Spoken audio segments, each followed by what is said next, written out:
Yo soy Joaquín Rey y esto es La Voz del 21. Hoy ha sido un día muy sucedido en materia política y también en materia constitucional, porque en la mañana el Tribunal Constitucional sesionó en pleno y discutió los temas que tenía en agenda, principalmente la incorporación del señor Gonzalo Ortiz de Ceballos al TC y la admisión o no de la demanda competencial. Y hay novedades en esos temas. Y para comentarlos nos acompaña esta tarde Fabiana Orihuela. Ella es abogada, especialista en Derecho Constitucional y además es miembro del colectivo Perspectiva Constitucional de la Universidad Católica. Y también hay que decir que es una nueva cara en el mundo del Derecho Constitucional. Fabiana, ¿cómo estás? Muchas gracias por la invitación. Gracias a ti por venir. Quisiera empezar con el tema de el señor Gonzalo Ortiz de Ceballos. Finalmente el Tribunal Constitucional decidió como que no procedería a su designación. Y hubo un debate en los días previos sobre si es que correspondía al presidente tomar esa decisión. De hecho, el señor Olachea, el presidente de la Comisión Permanente, en un oficio cursado al Tribunal Constitucional, le dijo al señor Blume que él era el que tenía que tomar la decisión y no someterla al Pleno, pero él decidió someterla al Pleno del TC. ¿Tú crees que hizo bien al someterla al Pleno? Considero que sí, porque en temas tan trascendentales es mejor la deliberación del órgano colegiado, ¿no? Y además él tiene la prerrogativa de someter al Pleno las cuestiones que considere. O sea, digamos, no es que él esté obligado necesariamente, porque el señor, lo que sí incluso el señor Ortiz de Ceballos era que era una decisión personalísima. Esto no quita que se pueda someter al Pleno, entonces. No, por supuesto. Lo que dice la ley orgánica del Tribunal Constitucional es que ante quien se juramenta, es ante el presidente del Tribunal Constitucional. Pero eso incluso está en el reglamento normativo, se dice que esta juramentación es después de la publicación en el Diario Oficial El Peruano. Entonces, ante estas dudas, no se habilita directamente que el presidente pueda hacerlo, sino que él prefirió someterlo a consideración del Pleno porque era una cuestión incierta, ¿no? Y ahora, ¿esperabas este resultado de 5-2? Sí, esperaba más o menos o 4-3 o 5-2, era más o menos lo que esperaba. ¿Cuáles crees que son los argumentos por los que no procedía una designación del señor Ortiz de Ceballos? Lo que sucede es que su designación no ha sido concluida.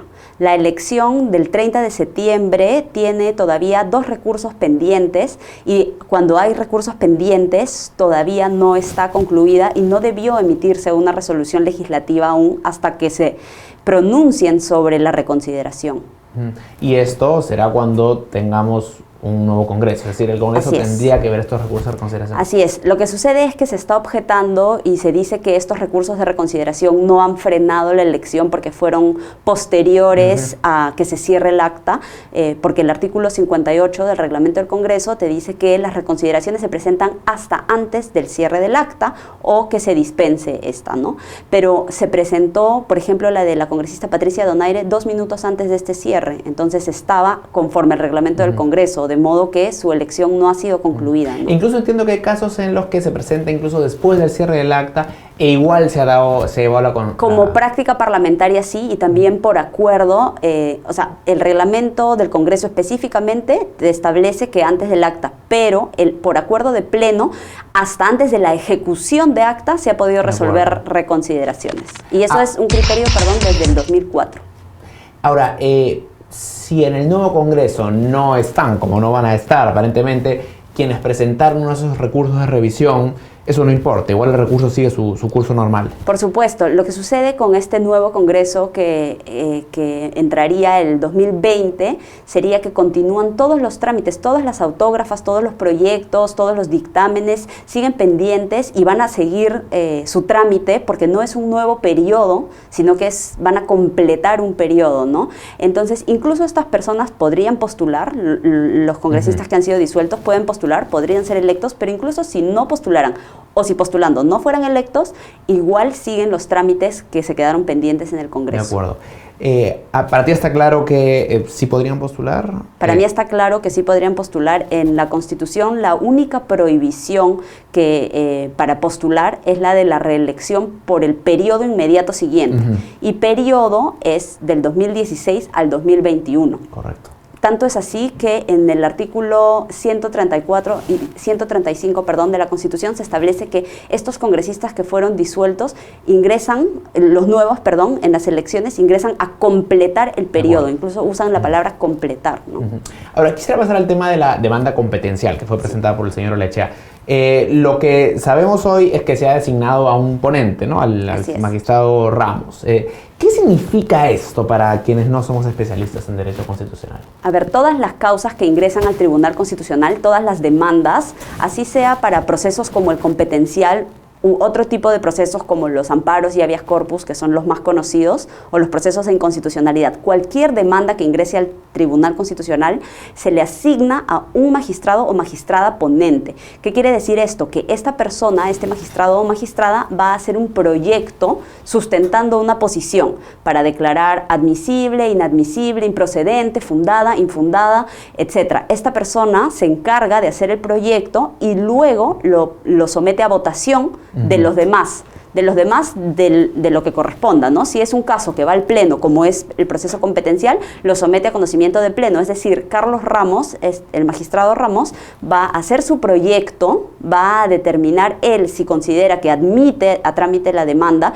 o si la declara inadmisible, o si la declara improcedente, y luego de eso, de su proyecto, se lo tiene que pasar a los demás magistrados y a la magistrada para que ellos vean si se adhieren a su voto, o si es que hacen votos singulares, que significa que hacen un voto contrario a él, ¿no? Pero este informe se debate, me imagino, en el Pleno, lo que haga el señor Carlos Ramos. Eso es lo ideal, que sea de esta forma, y puede ser, pero usualmente la práctica dentro del tribunal es que una vez que alguien emite su proyecto, pasa de despacho en despacho. Es decir, no necesariamente se reúnen y lo debaten, sino que, claro, lo debaten luego, ¿no? Pero cada uno va viendo el proyecto y va diciendo: estoy de acuerdo con este proyecto, no estoy de acuerdo con este proyecto, y van haciendo también votos singulares. Y al final gana la mayoría de votos en un solo sentido, ¿no? Ahora, hay que decir que este informe es para recomendar o no la admisibilidad. Es decir, no es sobre el fondo. De acuerdo, sobre el fondo. Ahora bien, sobre la admisibilidad, hay este debate sobre si es que el señor Olaechea tiene las competencias para presentar una demanda de esta naturaleza, porque hay el debate sobre si es o no es presidente del Congreso y si es que el Pleno debiera o no debiera votar presentar un recurso de esta naturaleza. Desde tu punto de vista, ¿el presidente de la Comisión Permanente, el señor Olaechea, está facultado para presentar este recurso? Yo considero que sí, porque el artículo 109 del Código Procesal Constitucional es el que regula quiénes pueden acceder a este proceso competencial y establece que son los titulares de los poderes y de las entidades. Entonces, el señor Olaechea es el titular del Poder Legislativo, que es la entidad cuya competencia se alega vulnerada, ¿no? Entonces, ¿por qué es que hay tanta discrepancia? Es por cómo se está entendiendo el artículo 134 de la Constitución, que establece que se disuelve el Congreso. Entonces, ¿qué entendemos por Congreso? Muchos entienden por Congreso que se disolvió un poder del Estado, pero no es así, porque si se entiende que se disolvió, es decir, que ya no existe un poder del Estado, no estaríamos ahorita en un Estado constitucional, porque un Estado constitucional requiere que existan esta separación de poderes, que se mantenga todavía el legislativo. Claro, esta es una situación excepcional, pero por eso tiene que ser interpretada como que se restringieron las competencias del Poder Legislativo. Se eliminaron algunos de sus órganos, como el Pleno, las comisiones, pero el Poder Legislativo como tal aún existe y está siendo representado por la Comisión Permanente. Entonces, al aún existir Poder Legislativo y al ser representado por la Comisión Permanente, su presidente sigue siendo el titular de este Poder del Estado. Ahora, pero sobre el artículo dice literalmente que debe ser, como es un órgano colegiado, debiera ser el Pleno quien decida. Así es. Pero en este caso, si no hay Pleno, es que acá también va, así como interpretamos en el 134, ¿a qué nos referimos con Congreso? ¿Nos referimos al poder del Estado o nos referimos a sus órganos? Porque quiero hacer acá una precisión. En el reglamento del Congreso también a veces se habla de forma indistinta, Congreso de la República, como poder del Estado, es decir, como todo el Congreso, todas las partes del Congreso, y también se habla Congreso distinto a Comisión Permanente. Entonces, ¿Qué significa esto? Congreso, distinto a comisión permanente, serían el pleno del Congreso, las comisiones, el servicio parlamentario, etcétera, ¿no? Entonces, claro, son partes de un todo. El todo siempre es el poder legislativo. Entonces, a veces se interpreta Congreso como el todo y a veces se interpreta Congreso como parte. En el caso de la demanda competencial, yo considero que tiene que interpretarse como el todo, porque precisamente se quiere defender o dilucidar si es que fue válida la disolución, y si aún existe el poder, debería acceder a cuestionar la invalidez. Y ahora, sobre lo que me decías del pleno, lo que dice este mismo artículo 109 es que para poner la demanda se necesita que el pleno del órgano colegiado apruebe esta demanda, apruebe la interposición de la demanda, ¿no? Ahora, ¿a qué nos referimos con pleno? ¿Pleno como órgano o pleno como colectivo del órgano colegiado? Si es como órgano, claramente el órgano denominado pleno del Congreso ya no está, entonces no se podría. Pero si entendemos pleno como lo que queda ahorita es la comisión permanente, también es un órgano colegiado el que representa al poder legislativo en estos momentos, entonces el pleno de la comisión permanente podría ser quien apruebe, ¿no? Esta interpretación debería hacerse, claro, no es una interpretación porque me gusta o porque no me gusta, sino que tengo que justificarla en la razón de ser del proceso competencial, que es que se dilucide si hay una vulneración a una competencia o atribución. Entonces hay que ver aquí, el tribunal debería resolver, porque esta es una solución institucional. Esto no es ahorita que una solución por la fuerza o por el poder. Ahorita esta solución sería una solución institucional, que es algo que tanto necesitamos. Ahora, se ha definido como fecha para presentar este borrador de informe el 29 de octubre. ¿Qué viene de ahí? Desde este punto del 29, ¿qué va a pasar? O sea, ¿cuándo podríamos esperar que se defina la admisión o no? A ver, lo que dijo el presidente del Tribunal Constitucional es que él esperaba que para el 29 ya pudieran emitir el auto de admisión o de no admisión, ¿no? Entonces, eso quiere decir que la ponencia del magistrado Ramos debería estar antes del 29 para que la puedan debatir, o incluso el mismo 29, sujeto a que ahí mismo lo debatan y formen la postura y tomen los votos. Pero hay tres posibilidades, no solamente es la de admitir o no admitir, también está la que declaran improcedente, ¿no? ¿Cómo es esto? La admisibilidad son requisitos de forma, es decir, si es que se adjuntó en la demanda, por ejemplo, para admitir lo que van a ver es esto que me estabas diciendo, ¿no? Si es que el pleno, y ahí van a interpretar qué es pleno ellos, si es que el pleno aceptó, ¿no? Dio la autorización para que se interponga la demanda. Entonces van a revisar si es que se adjuntó el acta del pleno. Entonces ellos, cuando digan, oye, ¿se adjuntó el acta del pleno o no se adjuntó el acta del pleno? Y ahí van a interpretar, ¿este es el pleno o no es el pleno? Entonces es un requisito, realmente es de forma, porque es simplemente la acreditación de que cumpliste con un requisito. Pero ¿qué pasa si no lo tienen? Lo que te dice el código es que tienes que darle 5 días para que lo subsane. O sea, la improcedencia es porque no te puedo decir que no has admitido si no te hago una observación. Esa es la inadmisibilidad. De acuerdo. ¿Y la improcedencia? Y la improcedencia es cuando no cumple con algunos requisitos también de la ley y de la jurisprudencia, que es, por ejemplo, cuando el conflicto de atribuciones que se ha propuesto no versa sobre competencias constitucionales, sino que versa, por ejemplo, sobre competencias legales. Entonces ahí dicen, es improcedente. Eso ya mata el recurso. Exacto. En cambio, no hay para subsanar. Lo puedes subsanar. Te permite una subsanación. Así es. De acuerdo. Entonces, pero el 29 ya deberíamos tener una respuesta. Y luego, para que se vea el fondo, ¿cuáles serían los pasos y plazos? Si admiten la demanda, lo que corresponde es luego pronunciarse sobre la solicitud cautelar. Entonces, ahí sí pueden pronunciarse sobre esta medida cautelar que también ha sido presentada por Pedro Laechea. Que hoy día no se ha mencionado. No, porque está sujeta a que admitan la demanda. No se pueden pronunciar sobre la medida cautelar hasta que no se decida si admiten o no. Si hoy decían, nos vamos a pronunciar sobre la cautelar tal fecha, estaban anticipando que sí iban a admitir la demanda. De acuerdo, claro. Y esta cautelar, ¿qué efectos tendría? ¿Qué es lo que busca la cautelar a diferencia de la demanda competencial, digamos? Ya, las medidas cautelares son instrumentos para garantizar que lo que tú pidas pueda ser satisfecho en algún momento. ¿Por qué? Porque a veces los procesos duran tanto o lo que estás pidiendo necesita tanta celeridad. En este caso está clarísimo que, por ejemplo, sin la cautelar o sin que se resuelva antes, la controversia va a ser en vano si es que se resuelve después de las elecciones del 2020. Claro. Entonces, por ejemplo, ante contextos que requieren celeridad, tú puedes decir, oye, por mientras, suspéndeme estos efectos o suspende estas cosas para que cuando te pronuncies sobre el fondo, todavía la controversia no haya... surtido efectos sobre la realidad. Exacto, para que pueda surtir efectos sobre la realidad, porque si es que por el paso del tiempo podría ser que ganes, pero ya no tienes ninguna, en los hechos no tienes nada, ¿no? Ahora, digamos que esta medida cautelar no procede.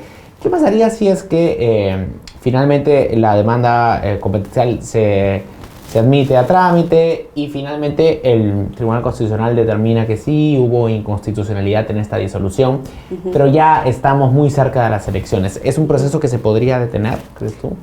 Las elecciones, quiero decir. Claro, bueno, jurídicamente podría ser que el tribunal determine, en cuanto diga que es inválido el decreto de disolución, en esa hipótesis de que lo dijese, podría decir entonces anúlense sus efectos y en este momento frénese todo, déjese sin efecto, vuelvan todos a sus puestos. Jurídicamente podría, sin embargo, teniendo en cuenta su jurisprudencia, la jurisprudencia que ha tenido el Tribunal Constitucional en todos los años, no solo este colegiado, sino desde los colegiados anteriores, hay un criterio que está muy marcado, que es no parar ningún proceso electoral en curso.